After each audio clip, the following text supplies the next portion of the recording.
Today we're going to talk about using action verbs in our writing. When you write, use exact verbs. They make your sentences come alive and help create a picture in the reader's mind. We're going to read some examples of sentences with verbs and talk about how it can change to be more exact with an exact verb.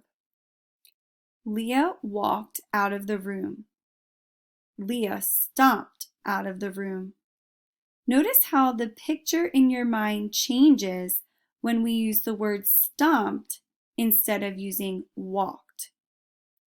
Kevin shuts the door. Kevin slams the door. Leaves fall to the ground.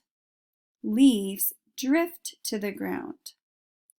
Water came out of the hose.